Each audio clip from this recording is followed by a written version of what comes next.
welcome to a new edition of the brand called You. Today, it is my privilege to introduce Veera Garg, who is a lead teacher at the American Embassy School. She's a well known historian. Veera, welcome to the show. Thank you.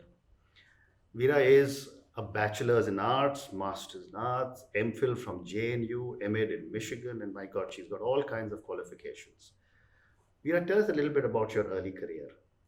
So you said I'm a bachelor in arts, but I would have preferred if you said bachelor's in arts for history, Okay. because I've done BA, MA in history, MPhil in history too, and then I was writing my PhD, but I didn't finish it. I got married, and then moved to Calcutta from Delhi. I was at JNU, so I. When we moved to Calcutta, I got a job in a school called South Point School. And it was very interesting. I was looking to teach in college, but that was the job available. And they were each class had 100 students, and it was like a factory system. So it reminded me of what I didn't want to do as I grew in my teaching career. But then I was fortunate to get a job at St. Xavier's College in Calcutta, and later at Loreto College. And so I started my teaching career in college and Okay. university. Okay. So, you're a recognized historian, and let's talk a little bit about history. Um, as a recognized historian and done an incredible amount of research, why is understanding history so important for each one of us? I mean, this is something I really want to educate people in India about. Not somehow, I mean, history, if you don't know history, you don't know anything. It's like a leaf that doesn't know the tree that it belongs to. And so, history provides us with a sense of identity, but it also explains our origins to us, like a tree without roots otherwise. So, just like we need to know our roots and we need to understand where we came from. And recently, I've in fact started doing history walks just for people who are interested. In Delhi, I do the Mehrauli area and Purana Killa, Old Delhi, Humayun's tomb, just so that people understand their past and heritage. So it's really important. I think history is kind of the all-encompassing subject. I do a hard sell for history, being a historian, but really most other subjects history would cover. Unless even sciences, unless you know the history of science, you don't understand the sciences. So Very history is interesting. very important. So, at the time when you were coming out of college, um, the preferred career for people who had excelled in academics like you did were the civil services, and you decided to choose academics. What made you choose this? Some of it was circumstantial. It became easier, when the civil services, you get married and you get posted in different places. And with my parents, I always saw my father was in the government too, but my mother moved whenever my father moved, and I didn't want a situation where one lived separately. And though in my youth, I was very idealistic, and I did believe in, change from within and reform from within. But then I thought, I've gotten to education, maybe I can do change there. Very So interesting. Very interesting. Over the years, you have taught at school and at high school and at college. What are some of your key differences and challenges that you faced in these institutions? So teaching in college was very challenging. I had to be on my toes all the time. I had to keep reviewing and revising new historiography, but it's impersonal. You're at St. Xavier's College. I remember I used to kind of stand on a stage, and there were maybe 150 students, no idea who they were. There was no personal contact. When I started teaching at high school, then you get involved in students, in their lives, in their beliefs, in their passions, and you develop a one on one relationship. So, definitely, school teaching is far more rewarding. Very interesting. So, one more question before I move to your current employer, American Embassy School. You know, you have always taught children or students in their late teens, and these days everyone's talking of millennials. You've been watching people of that age group all along. How have these young people over the years influenced you And how are millennials changing the world today? So I always say, I feel like I'm a teacher, but I learn every day from my students. And young people are amazing today. I feel when we were growing up, we didn't have the kind of integrity, honesty, value system that a lot of children have today. Firstly, a concern for the environment. They're very, they don't waste plastic, they don't use plastic, they're constantly conscious um, of the environment. And this is not all, but maybe I've been lucky, but the students I've come across, some of them have been amazing. They are passionate, they are passionate for a cause, they further it. And of course, with students, the more they do, the more they can do. So it's the same group of students who do incredible amount of work and teach me every day. And I feel a bit of like a fraud syndrome. Like I'm not that genuinely committed when I see young people, and then I feel I need to be more committed because I see a lot of that in them. And we also say this, that if we can develop a teleological sort of spirit in kids, meaning belief for a purpose, then make them passionate for a cause, and then they're less likely to get into trouble, then they're more focused. So I see that in a lot of my students That's today. very interesting. So, Veera, let's now come to American Embassy School. I mean, you've taught there for a little over 2 decades. It is in one of the best international schools in the world. And you teach the International Baccalaureate program.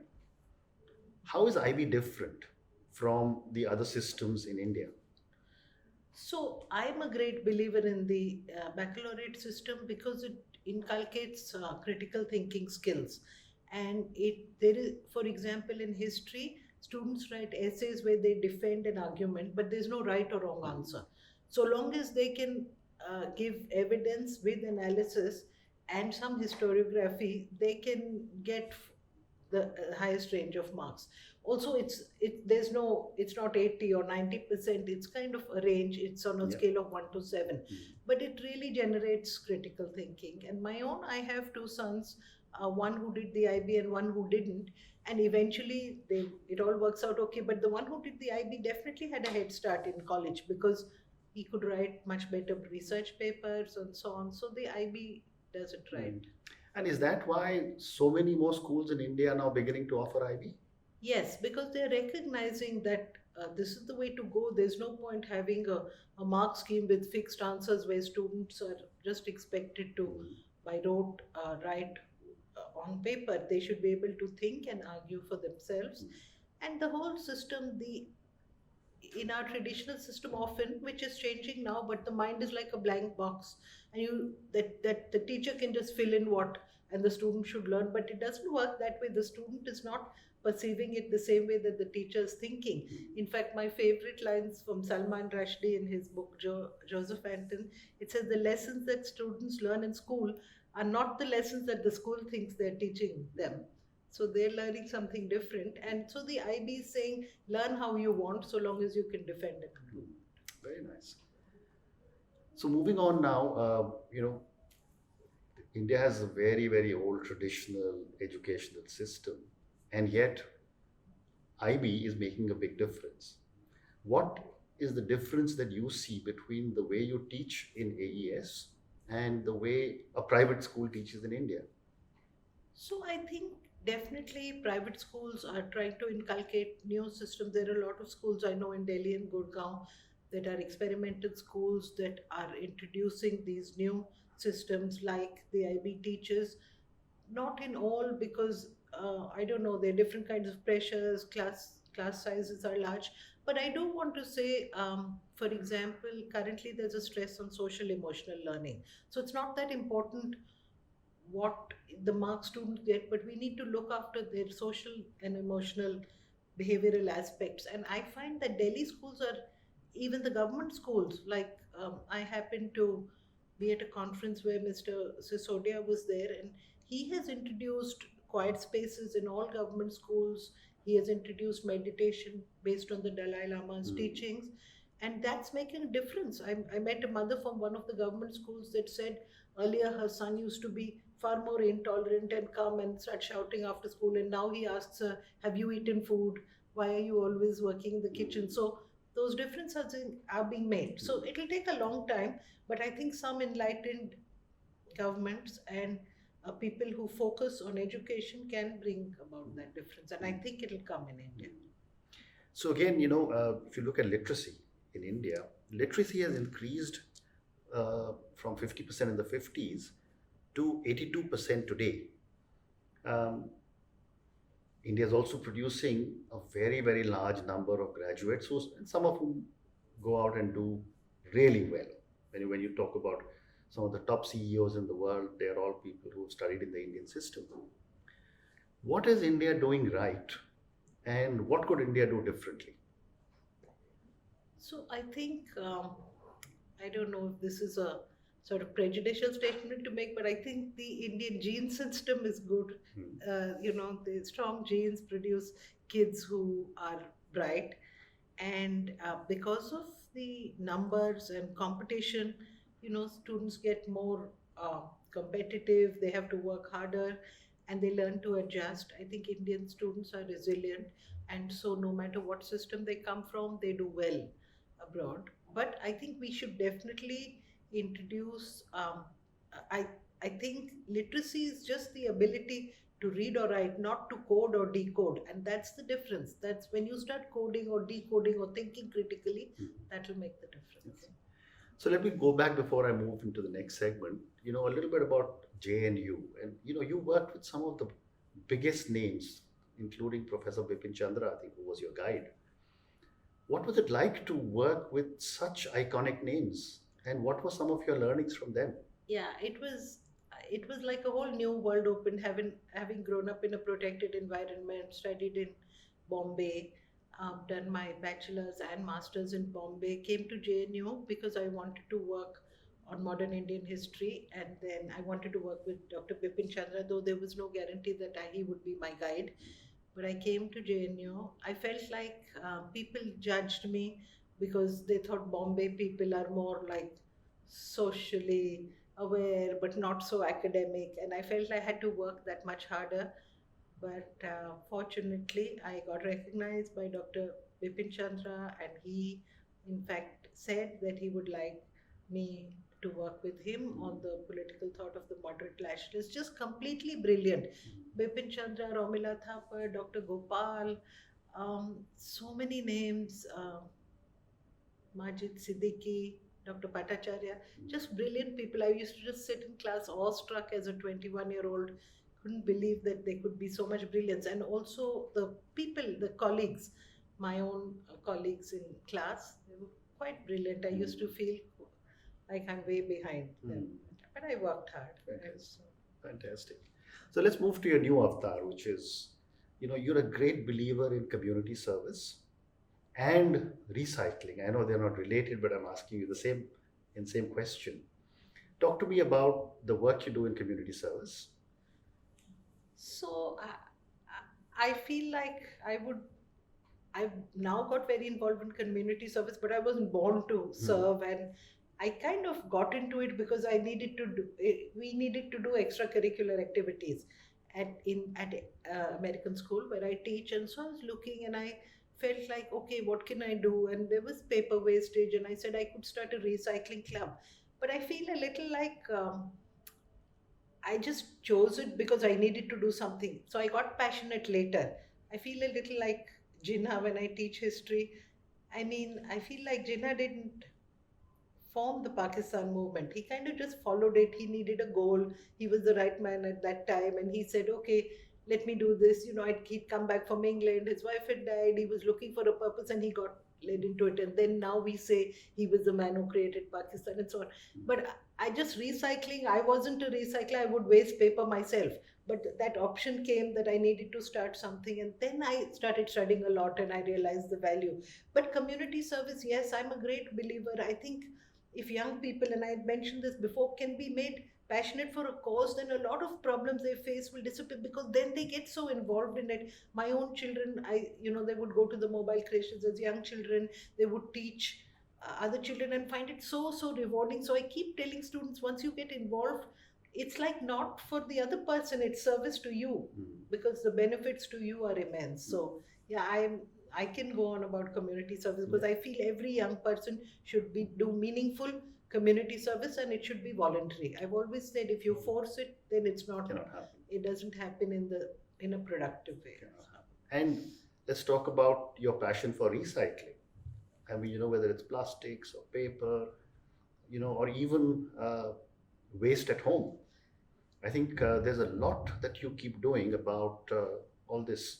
What drives you to do focus so much? Yeah, so once I got involved in recycling, then I did a lot of research. Then I found out a lot, and of course, I said we should begin at home. So I started composting at home. I would separate all the wet waste, and then I love gardening too. So it's like a plus plus for me. So I'm separating the waste. I'm making it into compost, which is khads, fertilizer, which I use for my plants.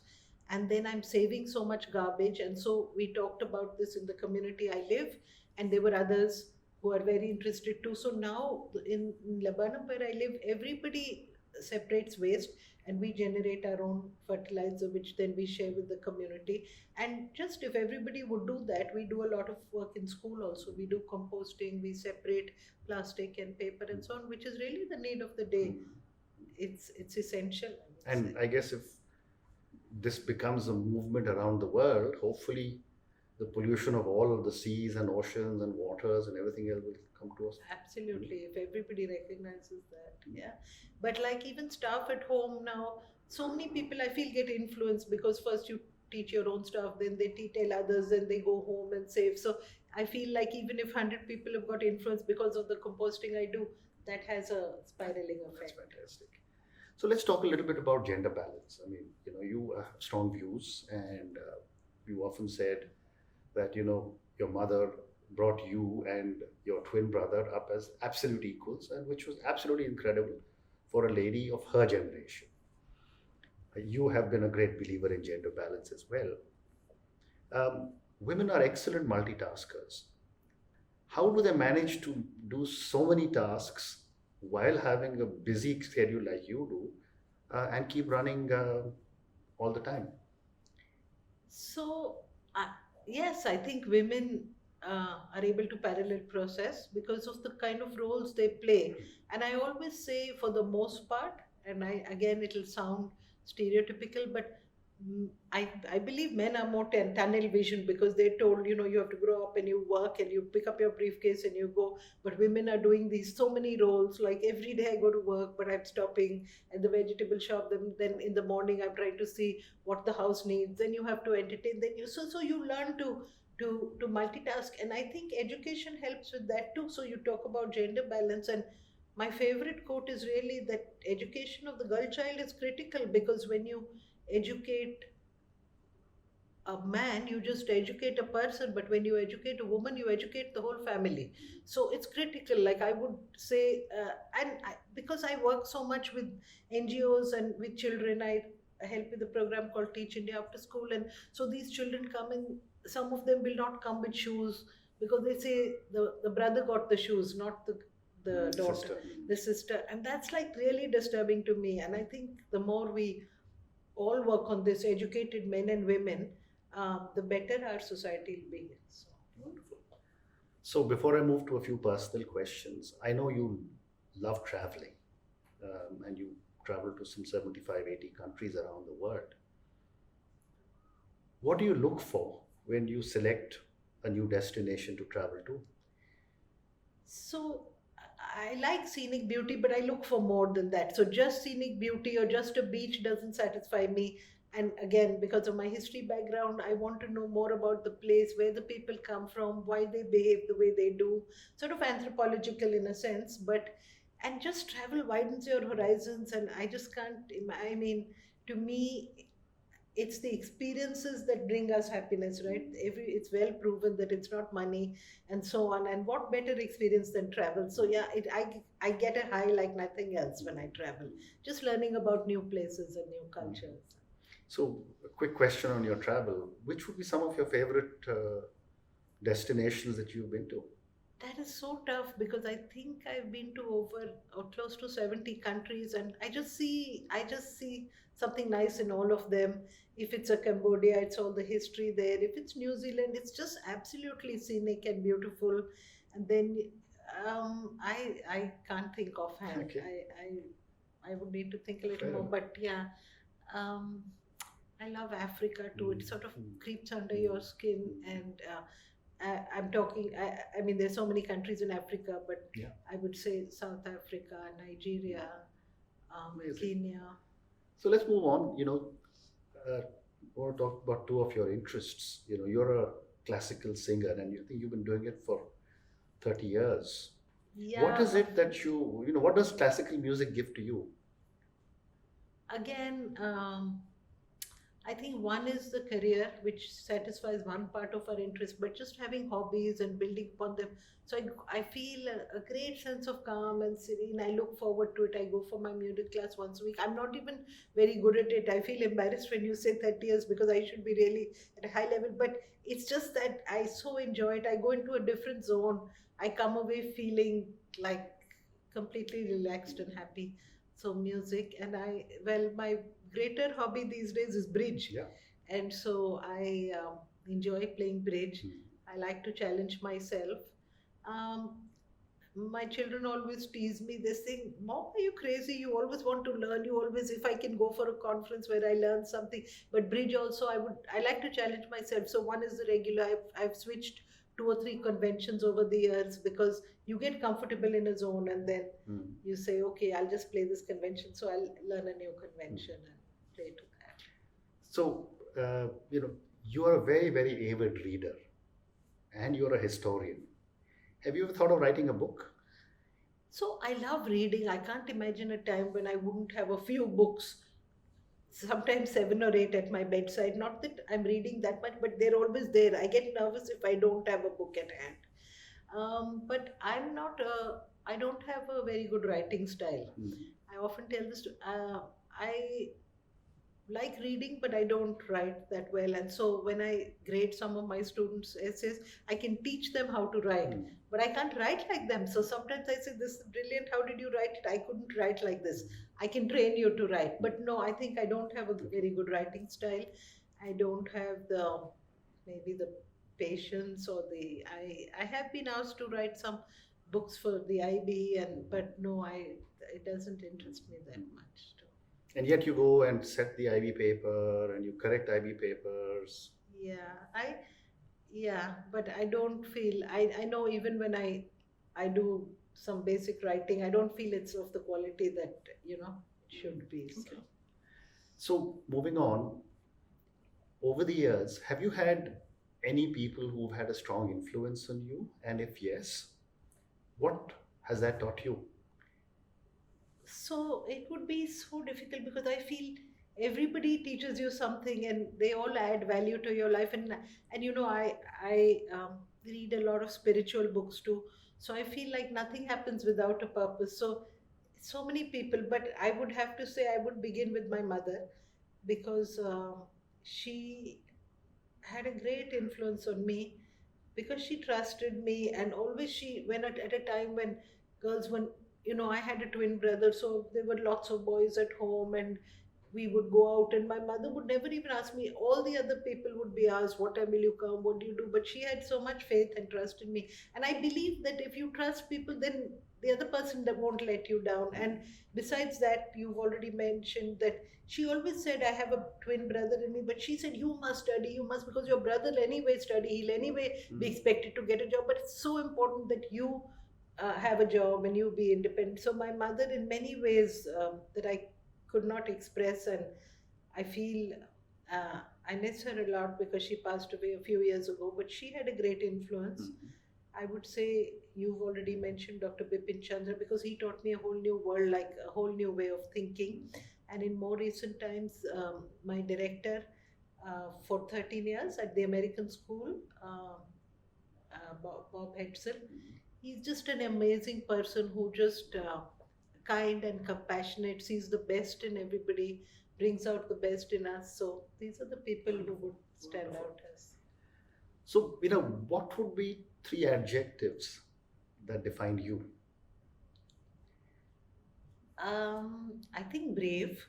I think I'm brave and courageous. And sometimes, my name is Veera, and it comes from the root word veer, which means brave. And sometimes I wonder, like the namesake, whether you take on that role. But I am brave. I am tireless and hardworking. I just keep going. Sometimes I feel like I wish I could relax a little more. Um, and I think I'm restless too, and I'm trying to work on it. I'm restless. I'm not a relaxed person, and so when I see people around just can relax or watch TV, or I just feel I should be doing something, and so I'm working on it. Okay, wonderful. Thank you. So, a few more questions. When was the last time you did something for the first time? So that's something I ask my students, and I would say I I I want to keep doing something. I can't remember a specific incident, but I learned line dancing. I tried to do scuba diving, but the doctor said that you're a blood pressure patient. You should. But I'll do anything that I Okay. can get my hands on. But I learned a new convention in bridge. I think that's very recent. So that would be the. Okay. So the next question would be on failure, and most people in our country, or for that matter, Asia, don't teach children that it's okay to fail, and yet we fail all the time.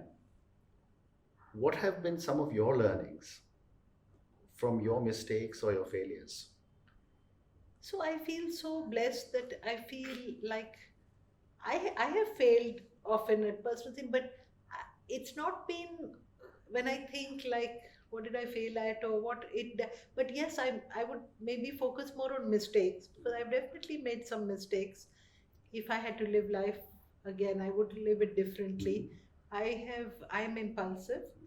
I tend to uh, leap before I look, and so that's I think a mistake. I think we should think carefully. I speak before I think. I act before I think, and so for example, I'll just rush into because I'm so keen to travel. When I went into the Rocky Mountains in Colorado, I just with a colleague we just hired a car, not knowing the routes, nothing, and then the fog came in and we were stuck for few hours. So I don't think I with my younger son once when we were in Kota Kinabalu, we just went both of us into the South China Sea and just were doing snorkeling, and then later heard those were you know areas infected with pirates and so on. So I think I need to think before I act. So my final question, in a life so well lived and so successful, do you have any regrets? Yeah, I think it would be not normal for people to not have regrets. I do have a few regrets. I mentioned before I would have liked to live my life differently. I would have liked to be more a kinder and more compassionate person earlier. Mhm. Now I've learned it, but I feel like I could have done that better. Yeah. Veera, thank you very much. It's been an absolute honor to have you on our show. And I just wish you much, much more multitasking, many, many more countries to see, and some incredible success at Bridge. Thank you. Thank you. Thank you for listening to the Brand Called You podcast. Be sure to visit tbcy.in to join the conversation, access show notes, and discover fantastic bonus content. You can follow us on YouTube, Twitter, Facebook, and Instagram. Simply search for the Brand Called You. Thank you and see you next week.